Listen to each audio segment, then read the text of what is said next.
बिस्मिल्लाहिर्रहमानिर्रहीम। अस्सलाम वालेकुम। Welcome back to my channel.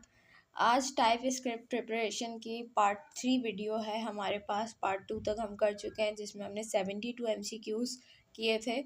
आज पार्ट 3 से स्टार्ट ले रहे हैं जिसमें हम 73 से स्टार्ट करने वाले हैं। सबसे पहला MCQs यहाँ पर है 73। What is package dot Jason use for in a node JS project. ठीक है, पैकेज डॉट जेसन की जो फाइल होती है उसका क्या काम होता है, वो क्यों यूज़ की जाती है प्रोजेक्ट में, हमें ये समझना है। तो यहाँ पर देखिए इसके ऑप्शंस दिए हुए हैं 4 और यहाँ पर डी ऑप्शन जो है वो राइट है, all of the above. All of the above क्यों है, अब तीनों ऑप्शंस हम पढ़ लेते हैं और समझ लेते हैं उनको कि क्या क्या है। पहला कह रहा है to store metadata about the project, यानी मेटा डेटा क्या होता है, सारी आपके प्रोजेक्ट से रिलेटेड डिटेल्स होती हैं, इंफॉर्मेशन होती है। जैसे आपके प्रोजेक्ट का नेम हो गया, ऑथर नेम हो गया, लाइसेंस हो गया, वर्जन हो गया, ये सारी चीज़ें आपकी इसमें आ जाती हैं। तो वो क्या करता है, स्टोर करती है ये फाइल अपने अंदर आपकी प्रोजेक्ट की सारा डेटा उसका। सेकंड में कह रहा है टू डिफाइन प्रोजेक्ट डिपेंडेंसीज। आपने देखा है आप कोई भी डिपेंडेंसीज इंस्टॉल करते हैं, जैसे हम इंक्वायरर इंस्टॉल करते हैं तो वो क्या होती है, कहाँ पर शो हो रही होती है हमारे पास, वो हमारे पास पैकेज डॉट जेसन में शो हो रही होती है। तो ये क्या करता है, डिफाइन करता है प्रोजेक्ट की डिपेंडेंसीज को।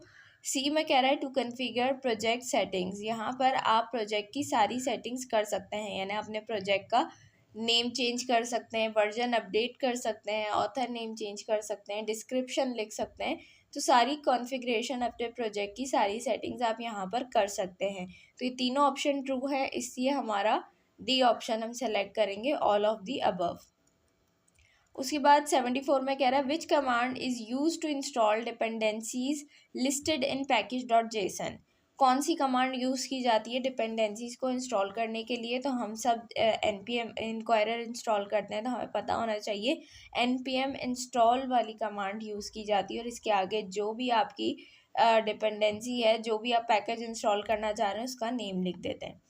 75 में कह रहा है What is the purpose of the dev dependencies field in package.json? dev dependencies field जो होती है उसका क्या काम है। जैसे हम इंक्वायरर इंस्टॉल करते हैं तो इंक्वायरर के साथ हमारे पास एरर आ रहा होता है कि इसके साथ आपको इसकी टाइप्स भी इंस्टॉल करनी पड़ेंगी। तो वो टाइप्स जब हम package.json में जाके देखते हैं तो डिपेंडेंसीज में इंक्वायरर आ रहा होता है और डेव डिपेंडेंसीज में हमारे पास उसकी टाइप्स आ रही होती है जो हमने इंस्टॉल की होती है।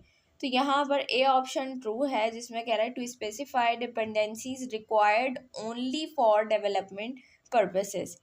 जो डेव डिपेंडेंसीज होती हैं वो क्या होती हैं, सिर्फ आपके डेवलपमेंट प्रोसेस में यूज़ होती हैं, यानी जब आप अपना प्रोजेक्ट बना रहे होते हैं वो सिर्फ तब तक काम कर रही होती है। जब आपका प्रोजेक्ट रेडी हो जाता है, आप उसको रन करते हैं, तब इनका कोई काम नहीं होता है।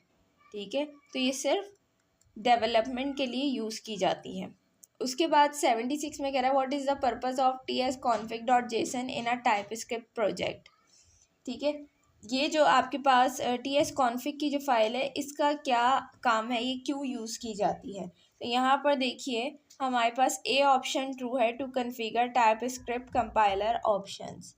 ये फाइल प्रोजेक्ट की रिक्वायरमेंट के अकॉर्डिंग कस्टमाइज़ की जाती है। जब हम tsconfig की फ़ाइल कस्टमाइज़ करते हैं तो एसेंशियली हम कंपाइलर को बताते हैं कि हमें कोड के साथ किस तरह काम करना है, उसे किस तरीके से कंपाइल करना है। ठीक है, तो ये सारी चीज़ें इस फाइल में आ जाती हैं। 77 कह रहा है what is the purpose of a dot git ignore file in a git repository. तो यहाँ पर बी ऑप्शन ट्रू है to specify which files and directories should be ignored by git. तो ये आप सबको ही पता है डॉट गिट इग्नोर की फ़ाइल क्यों बनाई जाती है। उसमें हम उस फाइल का नेम लिखते हैं जो हमें गिट रिपोजिटरी में नहीं भेजनी होती। हम चाहते हैं कि ये गिटहब पे इस ये रिपोजिटरी इसको इग्नोर फाइल को ये हमारी रिपोजिटरी पे ना जाए, तो वो वाली फ़ाइल हम डॉट गिट इग्नोर में लिखते हैं। इसके बाद 78 पे कह रहा है how can you ignore a specific file named example.txt in a dot git ignore file. ठीक है, तो कह रहा है, अब ये आपसे पूछ रहा है भाई कि आप जो हो डॉट गेट इग्नोर में फाइल नेम किस तरीके से लिखते हो, जिस फाइल को आपने इग्नोर करवाना है, जो आप नहीं चाहते कि गिटहब पे पुश हो, उसको आप किस तरीके से डॉट गेट इग्नोर के अंदर लिखते हैं। तो यहाँ पर उन्होंने एक फाइल नेम पे एक एग्जाम्पल दी है कि example.txt के नाम से एक फ़ाइल है, इसको आप कैसे लिखेंगे डॉट गेट इग्नोर में। तो यहाँ पर ए ऑप्शन हमारे पास ट्रू है कि जो फाइल नेम होगा एज इट इज़ उसको कॉपी करके आपने डॉट गेट इग्नोर में पेस्ट कर देना है। उसके बाद 79 में कह रहा है what does NPM stand for. NPM की फुल फॉर्म क्या है यहाँ पर, नोड पैकेज मैनेजर, ठीक है, तो बी ऑप्शन ट्रू हो गया। 80 में कह रहा है what is the purpose of NPM in a Node.js project, ठीक है। अब यहाँ पर कह रहा है ए ऑप्शन ट्रू है, टू मैनेज प्रोजेक्ट डिपेंडेंसीज। तो यहाँ पर एनपीएम का क्या काम है, क्या करता है एनपीएम मैनेज करता है प्रोजेक्ट की डिपेंडेंसीज को। 81 में कह रहा है what command is use to uninstall a package installed via npm. तो यहाँ पर कह रहा है कि जैसे हम पैकेज इंस्टॉल करते हैं npm इंस्टॉल और पैकेज का नेम, तो यहाँ पर इसको अनइंस्टॉल कैसे करेंगे, तो सिंपल कमांड है इसकी, सी ऑप्शन ट्रू है, npm अनइंस्टॉल लिख के आपने पैकेज का नेम लिख देना है। 81 में कह रहा है what is the purpose of package lock dot Jason in npm, इसका क्या काम है। तो ये कह रहा है बी ऑप्शन यहाँ पर ट्रू है, to lock down the version of installed packages, ठीक है। अब पैकेज लॉग डॉट जेसन एक फ़ाइल है जो npm के प्रोजेक्ट में यूज़ होती है। जब भी हम कोई पैकेज इंस्टॉल करते हैं अपने प्रोजेक्ट में npm से, तो ये फाइल क्या होती है, क्रिएट हो जाती है। जैसे एग्जांपल ले लें, अभी हम इंक्वायरर पे काम कर रहे हैं ना, तो जैसे ही हम इंक्वायरर इंस्टॉल करते हैं तो आपने देखा होगा कि हमारे पास ये वाली फ़ाइल क्रिएट हो जाती है। ऐसे ही इसमें हर एक पैकेज और उसकी डिपेंडेंसीज का एग्जैक्ट वर्जन लिस्ट होता है जो आपने इंस्टॉल किए हैं। इस फाइल का बेसिक काम ये इंश्योर करना है कि जब भी कोई दूसरा पर्सन आपका प्रोजेक्ट क्लोन करे और उसमें डिपेंडेंसीज इंस्टॉल करे, तब उसको बिल्कुल वही वर्जन मिलते हैं जो आपके प्रोजेक्ट में है। यानी सबको एक ही वर्जन पे काम करना पड़ता है, जिससे कंपैटिबिलिटी और कंसिस्टेंसी मेंटेन रहती है। अब हम आ जाते हैं 82 पे। 82 पे कह रहा है which command type in inquirer.js presents a list of options for the users to choose from, ठीक है। अच्छा, अब हम जो है जब इंक्वायरर यूज़ करते हैं तो हम वहाँ पे प्रॉम्प्ट का यूज़ करते हैं यूज़र से इनपुट लेने के लिए, लेकिन वहाँ पर टाइप्स हमारे पास ज़्यादा होती हैं। अब यहाँ पर कह रहा है कि अगर आपको लिस्ट का ऑप्शन देना हो यूज़र को, तो उसके लिए आप कौन सी टाइप जो है लिखते हैं टाइप के अंदर। तो यहाँ पर देखिए हमारे पास क्या ऑप्शन आ रहा है, सी ऑप्शन ट्रू है, उसके लिए हम लिस्ट का ऑप्शन ही चूज़ करते हैं। Which method of inquirer.js is used to start the prompt interface and receive user input? inquirer.js का कौन सा मेथड है जिससे हम क्या करते हैं, यूज़र का इनपुट लेते हैं। तो आपको पता है प्रॉम्प्ट ही है, हम inquirer.prompt वाला जो है वो मेथड यूज़ करते हैं। उससे क्या होता है, हम यूज़र से इनपुट लेते हैं। तो यहाँ पर बी ऑप्शन ट्रू है। 84 में कह रहा है how can you install inquirer.js in your project using npm। तो अच्छा, ये तो हम समझ ही चुके हैं कि किस तरीके से पैकेज इंस्टॉल करना है। अब यहाँ पर देखें एग्जाम्पल पूरी दे दी उन्होंने, npm इंस्टॉल और ये पैकेज का नेम दे दिया यहाँ पर उन्होंने। आप inquirer इस तरीके से इंस्टॉल कर सकते हैं। Which of the following is not a type of prompt supported by inquirer.js। कह रहा है इसमें से कौन सी टाइप नहीं है, जो हम प्रॉम्प्ट में टाइप्स लिखते हैं इसमें से कौन सी टाइप नहीं है। तो आपको पता है इनपुट भी हम लिखते हैं, कन्फर्म भी हम यूज़ कर चुके हैं, लिस्ट भी उसकी टाइप है, लेकिन एरे जो है वो उसकी टाइप नहीं है। तो यहाँ पर सी ऑप्शन ट्रू है। 86 में कह रहा है what is inquirer.js used for in JavaScript development. तो यहाँ पर हमारे पास बी ऑप्शन जो है वो ट्रू है, to create user interfaces in the terminal. अब देखिए इंक्वायरर एक लाइब्रेरी है जो क्या करती है, जो टर्मिनल में इंटरेक्ट करने के लिए यूज़र इंटरफेसेस बनाने में हेल्प करती है। इससे आपका प्रोग्राम यूज़र फ्रेंडली बन जाता है, ठीक है। तो आपने देखा हम जब भी इसका यूज़ करते हैं तो क्या होता है, ये हम यूज़र से इनपुट लेते हैं और फिर जब हम टर्मिनल में जाके देखते हैं तो वहाँ उसका वो आउटपुट आ रहा होता है। तो इसका ये काम है। 87 पे आ जाता है, what is chalk use for in JavaScript development to format and colourise text output in the terminal. आप सबको ही पता है चॉक की यूज़ करते हैं हम, जो भी हमारा टर्मिनल पे आउटपुट आए उसको कलरफुल बनाने के लिए, अच्छा फॉर्मेट देने के लिए हम चॉक का यूज़ करते हैं। विच npm package provides a functionality of styling and coloring text output in the terminal। तो यहाँ पर ए ऑप्शन ट्रू है हमारे पास, कि जो है कह रहा है कौन सा ऐसा पैकेज है npm का जो आपको ये ऑप्शन देता है कि आप अपने टेक्स्ट को जो आउटपुट पे आ रहा है टर्मिनल पे उसको अच्छा कर लें, कलर कर लें, स्टाइलिंग कर लें उसकी। तो चॉक जो है हमारे पास, वो हमारे पास ऐसा पैकेज है जिससे हमें ये सारे ऑप्शंस मिलते हैं। तो ये ऑप्शन ट्रू हो गया यहाँ पर। उसके बाद कह रहा है how can you install chalk in your project using npm। तो ये भी सेम ऐसे ही होगा, npm इंस्टॉल चॉक। कोई भी पैकेज आप इंस्टॉल करेंगे यही कमांड यूज होगी। Which method of chalk is use to apply specific colour to text. तो यहाँ पर डी ऑप्शन ट्रू है हमारे पास। उसके बाद 91 में कह रहा है which of the following is not a style supported by chalk. तो यहाँ पर भी बी ऑप्शन ट्रू है, इटैलिक ऑप्शन वो सपोर्ट नहीं करता।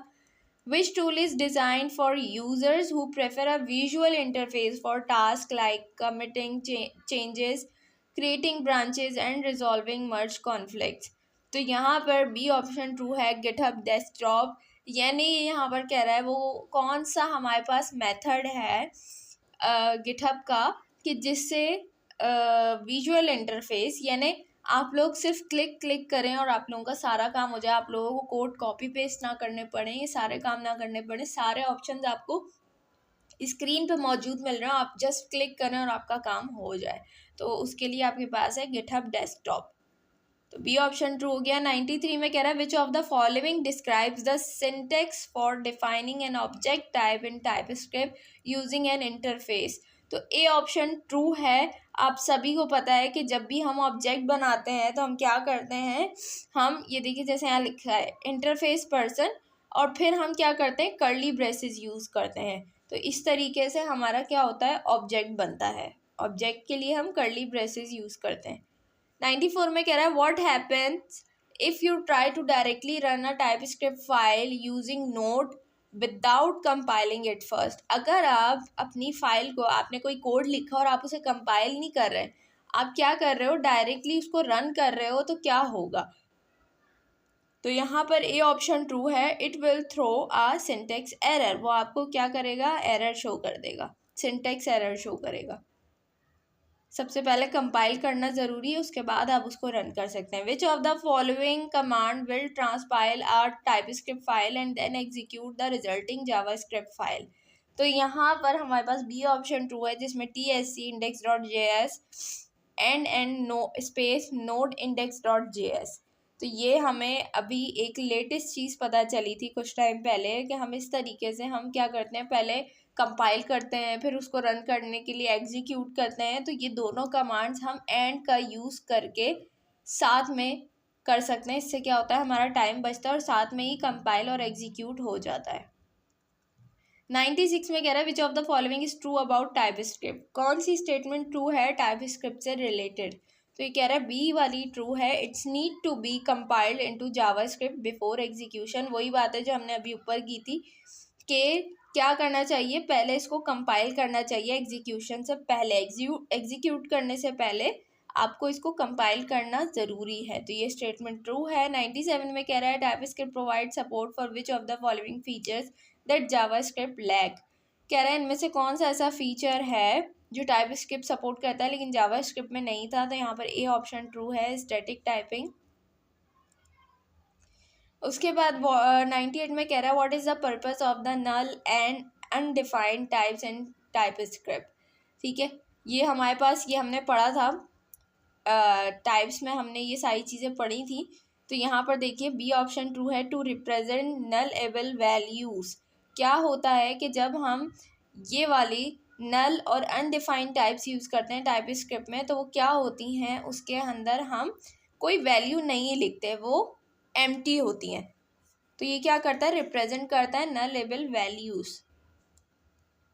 99 कह रहा है in most programming languages which symbol is commonly used as the assignment operator. Assignment operator क्या होता है, इज इक्वल टू का साइन होता है। तो कह रहा है कि विच कौन सा सिंबल यूज होता है असाइनमेंट ऑपरेटर के लिए मोस्ट प्रोग्रामिंग लैंग्वेजेस में, तो ए ऑप्शन ट्रू है हमारे पास, ये इज इक्वल टू का साइन यूज होता है। 100 और आज की वीडियो का लास्ट MCQ जो है वो है what is the purpose of the assignment operator in programming. Assignment operator programming में इसका क्या काम है, क्या मकसद है, तो यहाँ पर सी ऑप्शन ट्रू है, to assign a value to a variable. किस लिए यूज़ करते हैं, ये इज इक्वल टू का साइन असाइन करने के लिए वैल्यू, वेरिएबल को वैल्यू असाइन करने के लिए। देखा है ना, हम कीवर्ड लिखते हैं वेरिएबल का, वेरिएबल डिक्लेयर करते हैं, वेरिएबल नेम दे के टाइप लिख के उसके बाद हम इज इक्वल टू का साइन यानी असाइनमेंट ऑपरेटर यूज़ करते हैं और उसके बाद हम क्या करते हैं, वैल्यू असाइन करते हैं। तो ये इसलिए यूज़ होता है। तो आज की वीडियो यहीं तक है। 100 MCQs हमने आज की वीडियो में कंप्लीट कर लिए हैं। आई होप आप लोगों को ये वीडियो अच्छी लगी होगी। अगर मेरी वीडियो अच्छी लगी है तो लाइक कमेंट शेयर करना बिल्कुल मत भूलिएगा। इंशाल्लाह आप लोगों से नेक्स्ट वीडियो में मुलाकात होगी। अपना बहुत सारा ख्याल रखिएगा, मुझे अपनी दुआओं में याद रखिएगा। अल्लाह हाफिज़।